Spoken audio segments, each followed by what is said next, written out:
मैं आयुष पांडे आप सभी का स्वागत करता हूं। मैं आशा करता हूं आप सभी की तैयारी बहुत अच्छी चल रही होगी और उसमें थोड़ा योगदान हम भी करना चाहते हैं और इसीलिए हमने पिछले कुछ दिनों से कुछ रैंडम टॉपिक्स आपके सामने पेश किए हैं। मैं आज आपके सामने एक करंट अफेयर्स का टॉपिक लाना चाहता हूं जिसका नाम है फूड सिक्योरिटी। फूड सिक्योरिटी मतलब क्या और फूड सिक्योरिटी से रिलेटेड क्या क्या इश्यूज हैं जो अभी करंट अफेयर्स में चल रहे हैं और वो एमपीपीएससी और यूपीएससी के लिए किस तरह से रेलिवेंट हैं। चलिए थोड़ा सोचते हैं कि फूड सिक्योरिटी का मतलब क्या होता है। तो फूड सिक्योरिटी का मतलब हम क्या समझते हैं या क्या हम सोचते हैं, चलिए इसको डिफाइन करने की कोशिश करते हैं। फूड सिक्योरिटी मतलब सिक्योरिटी ऑफ द फूड।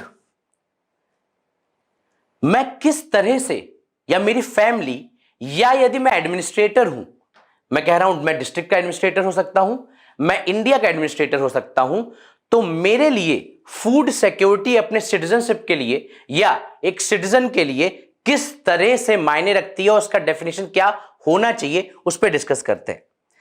मेरे फैमिली या मेरी कम्युनिटी या मेरे सिटीजन फूड सिक्योर्ड कैसे रहेंगे? पहली चीज, फूड की अवेलेबिलिटी होना, चाहे वो कम्युनिटी के डायमेंशन पे हो, चाहे वो फिजिकल एक्सेसिबिलिटी पे हो या वो इकोनॉमिक एक्सेसिबिलिटी पे हो। इकोनॉमिक एक्सेसिबिलिटी को क्या मैं अफोर्डेबिलिटी टर्म से बता सकता हूं? तो यहां पे दो डायमेंशन निकल के आते हैं कि फूड सिक्योरिटी का मतलब हुआ अवेलेबिलिटी ऑफ फूड के साथ उसकी अफोर्डेबिलिटी भी मेंटेन होना। प्याज 10 रुपए किलो मिले या 150 रुपए किलो मिले, अवेलेबिलिटी तो है, लेकिन क्या सभी के लिए अफोर्डेबल है प्याज खाना?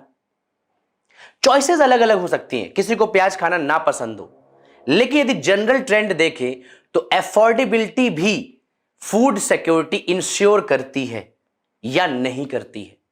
तो फूड सिक्योरिटी में पहला डायमेंशन होता है अवेलेबिलिटी होना, दूसरा होता है अफोर्डेबिलिटी होना। क्या यही दो काफी हैं? क्या जो खाना मैं खा रहा हूं क्या वो न्यूट्रिशियस है?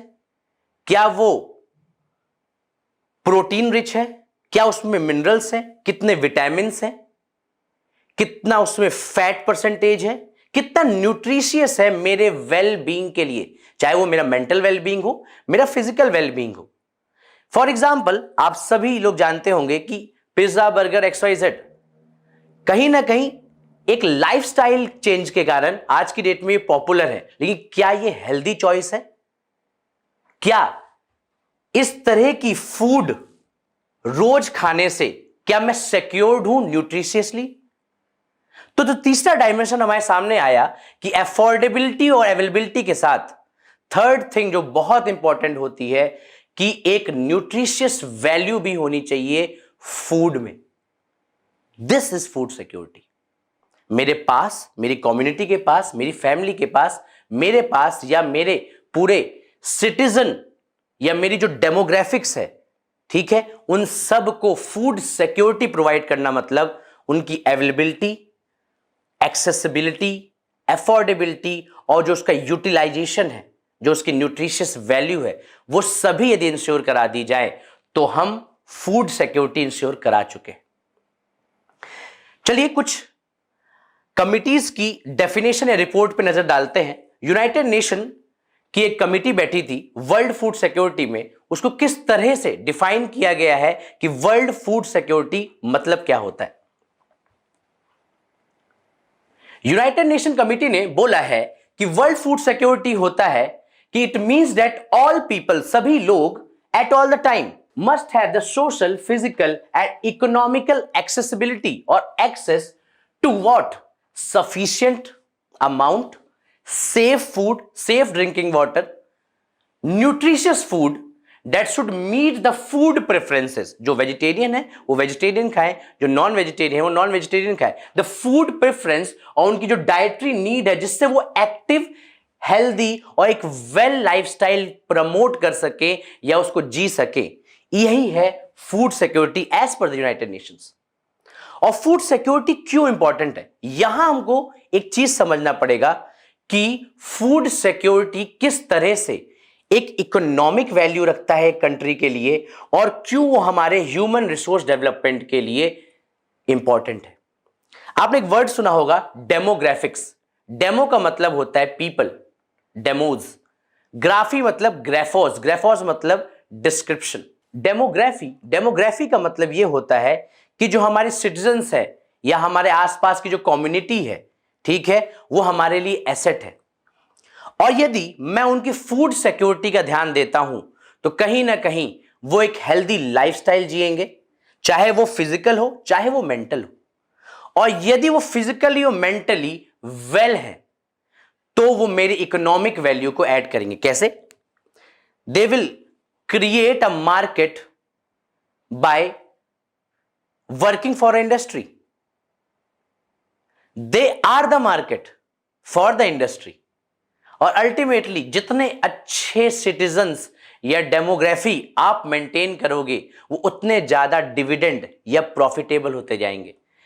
Healthy community, food secured community healthy labours provide करेंगी, और हेल्दी लेबर्स होंगे तो हेल्दी इनकम जनरेट होगी, हेल्दी टैक्स मिलेगा, और अल्टीमेटली उसी टैक्स से वेलफेयर स्कीम्स चलेंगी।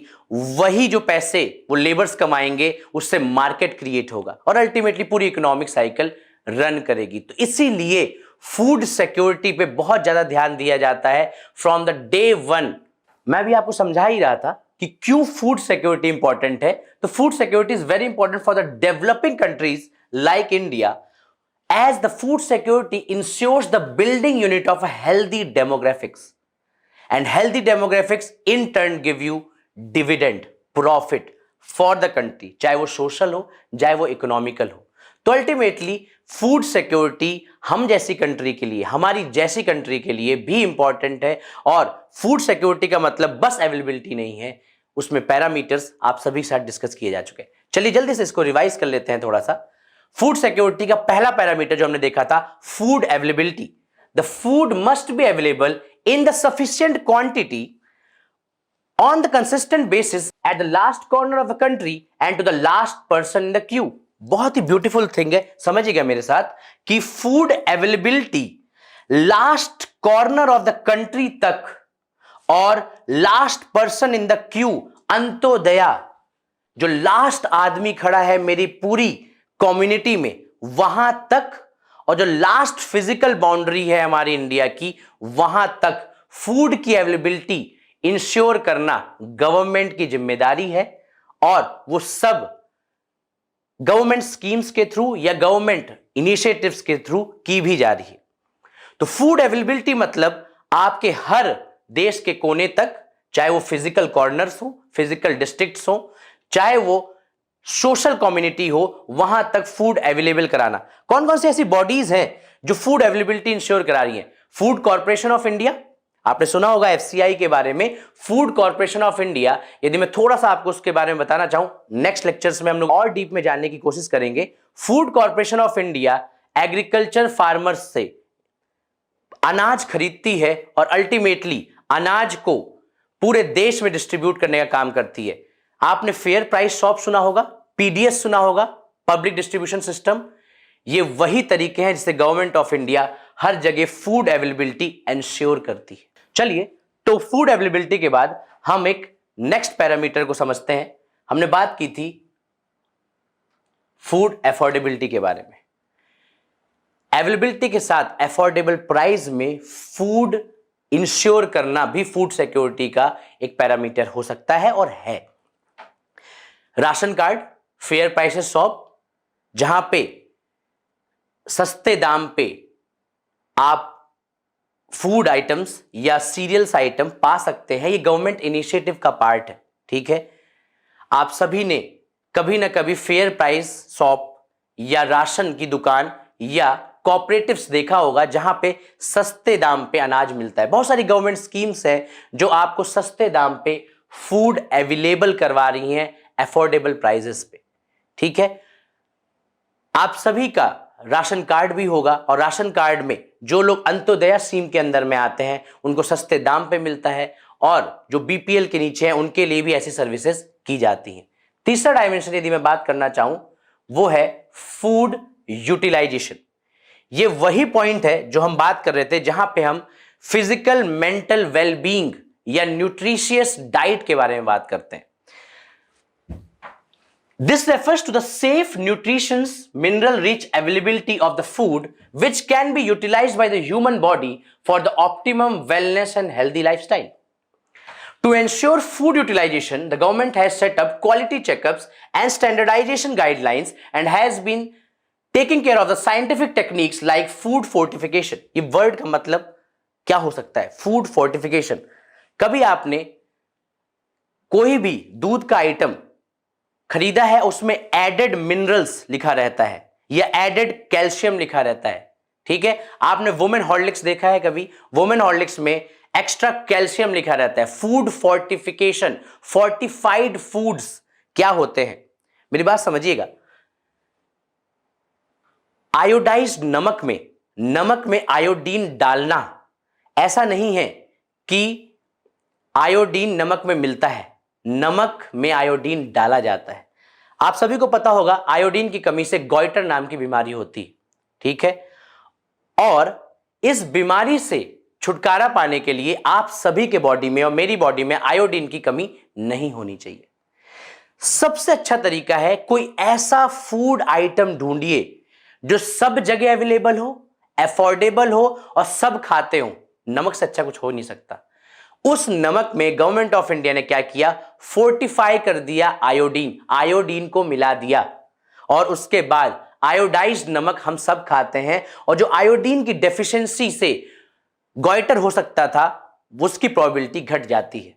तो आप चीज समझिएगा मेरी बात कि फूड यूटिलाइजेशन या फूड में न्यूट्रिशियस वैल्यू को ऐड कर देना, कोई साइंटिफिक टेक्निक यूज करके उसको कहा जाता है फूड फोर्टिफिकेशन। आज की डेट में देखिएगा आप, just to ensure nutritious value, हर फूड आइटम में फोर्टिफिकेशन किया जा रहा है। वुमेन हॉर्लिक्स देख लीजिए, आप मिल्क प्रोडक्ट देख लीजिए, जहां जहां लिखा रहता है एडेड मटेरियल, या आप कभी भी अब कोई फूड आइटम देखें वहां पे +F करके लिखा होगा फोर्टिफाइड फूड। उसके अलावा आपने FSSAI के बारे में सुना होगा, जो फूड स्टैंडर्डाइजेशन को चेक करती है, फूड की क्वालिटी चेक करती है।